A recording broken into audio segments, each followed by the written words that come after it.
Bonjour à tous et bienvenue sur ma chaîne. Pour ceux qui ne me connaissent pas, je suis Octavie Royal de Kialamon, pas une servante de Dieu. Si vous n'êtes pas parmi mes abonnés, je vous demande de pouvoir vous abonner rapidement et gratuitement. Quant à vous, mes abonnés, je vous aime énormément. Que Dieu vous bénisse. Eh bien, aujourd'hui, je vais faire la deuxième partie de notre sujet dont j'avais parlé, comment prier pour être exaucé. Et alors aujourd'hui, nous allons parler comment prier et avoir le résultat parfait. Donc, comment prier et avoir ces dons et demandes à Dieu. Sans plus tarder, je vais commencer à vous dire, quand nous prions, nous devons vraiment nous nous mettre dans une position de personnes qui sont en train de recevoir quelque chose. Quand tu vas demander à Dieu, quand nous prions, quand nous demandons quelque chose à Dieu, nous devons vraiment cultiver cet esprit que nous ne demandons pas à n'importe qui. Nous demandons à celui qui a tout.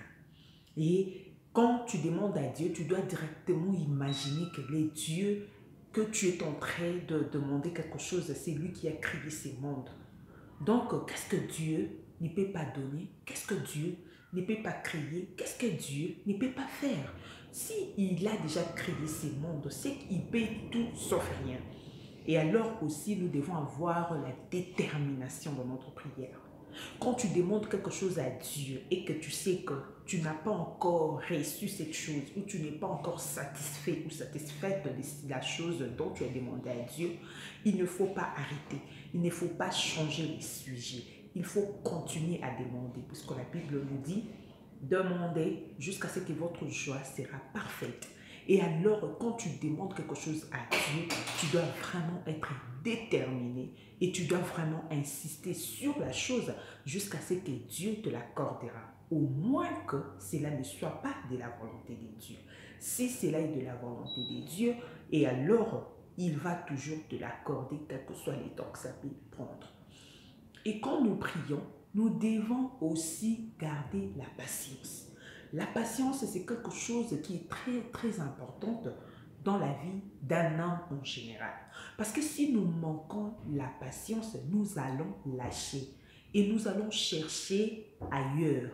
Et très souvent, quand nous lâchons pour aller chercher ailleurs, là où nous allons pour chercher, il est vraiment difficile de pouvoir avoir ces dons on demandait. Peut-être la chose était là où on avait laissé. Pourquoi on laisse? C'est parce qu'on n'est pas patient.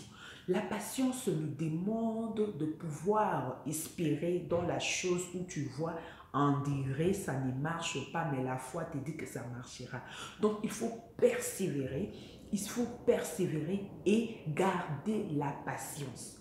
La patience t'aidera afin que tu puisses remporter la victoire. Aujourd'hui, nous voyons, il y a des couples qui se séparent. Bon, très souvent, je parle de couples parce que c'est dans le ministère où je me trouve. J'encadre des couples, je donne des conseils aux couples. Et vous allez écouter, il y a vraiment de problèmes qui se passent dans le couple. Des problèmes très sérieux, voire même des problèmes banals. Et alors, il y a des gens, il y a des jeunes couples souvent qui se séparent, ce qui n'est pas bien. Alors, nos parents étaient toujours ensemble, voyez. Nos parents, c'était vraiment très rare de voir un couple se séparer à l'époque de nos parents, à l'époque de nos grands-parents. Ça se faisait, je ne peux pas dire non, mais ce n'était pas trop comme dans ces moments ici, comme dans notre génération ici. Et alors, ce qui faisait que ces couples puissent être toujours ensemble, c'était la patience. Nos mamans pleuraient aussi, hein. Nos mamans pleuraient. Bien qu'on ne voyait pas leurs larmes, elles pleuraient en secret. Mais elles se disaient que ça va marcher. Finalement, ça marchait. Nos papas aussi peut-être se plaignaient. Tout ce que je dis, je ne confirme pas. Mais peut-être, c'était comme ça. Mais ce qui a fait que nos parents puissent être toujours, demeurer toujours ensemble, c'était la patience. Donc nous devons avoir la patience quand nous prions, quand nous demandons quelque chose à Dieu. Aujourd'hui, les gens veulent du tic au tac, comme j'avais parlé à la première partie. Les gens veulent, quand je prie, j'ai les résultats. Quand je fais ça, j'ai ça. Quand je fais ça, j'ai ça. Les gens ne veulent plus patienter, voire même le chrétien. Non, ça traîne. Je dois faire quelque chose d'autre. Plan B. Ça marche pas. Chez Dieu, il n'y a pas de plan B. Si Dieu t'a promis, il a dit qu'il te bénira. Tu n'as pas à lui presser. Il sait lui-même le ton qui va te bénir. C'est lui qui crée les circonstances. C'est lui qui nous accorde des opportunités. Et alors, quand nous lui demandons quelque chose, nous devons aussi être patients. La patience ne tue pas. La patience, au contraire, paye. Et alors, si tu demandes quelque chose à Dieu, il faut aussi cultiver la patience. C'est vraiment très, très important. Et quand tu pries, il faut être clair. Ta prière doit être précise.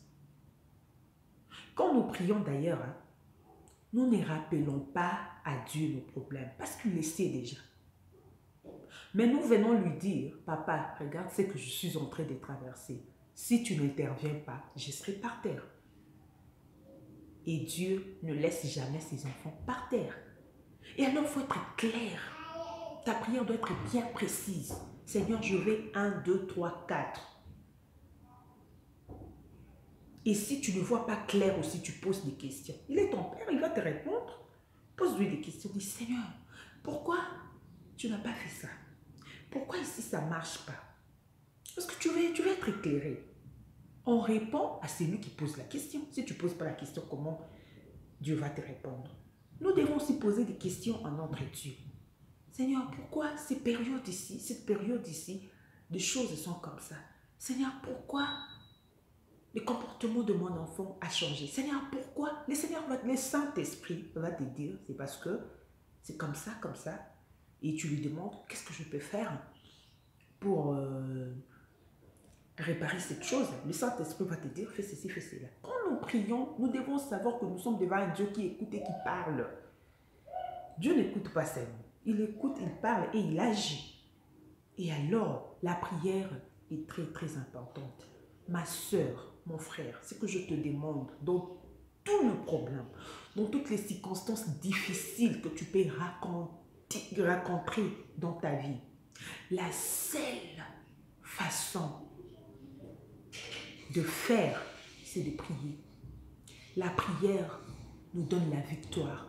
La prière est efficace. C'est pourquoi l'ennemi n'aime pas que nous puissions prier. Le diable n'aime pas la prière.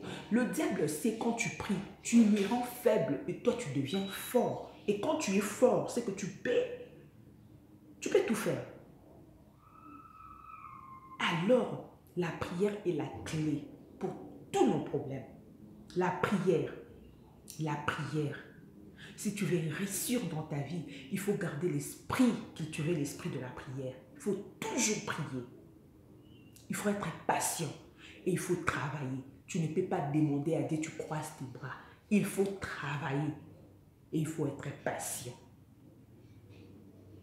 Il faut travailler. Beaucoup de chrétiens n'aiment pas travailler. Il faut travailler. Quand tu travailles, tu auras les revenus. Quand tu ne travailles pas, tu n'auras rien. C'est comme on dit, celui qui ne sème rien n'a rien. Quand tu ne travailles pas, comment tu auras les salaires? On donne les salaires à celui qui travaille. Donc, il faut travailler.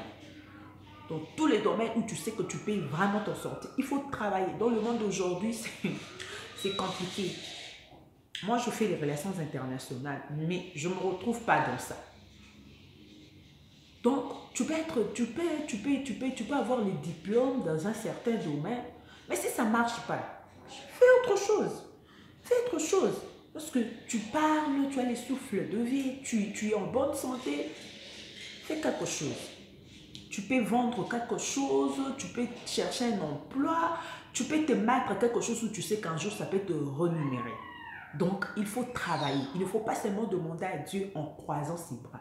Il faut demander à Dieu en même temps que tu es en train de faire quelque chose. Parce que si tu n'as rien, tu vas te retrouver avec rien. Mais si tu as quelque chose, cette chose peut être multipliée.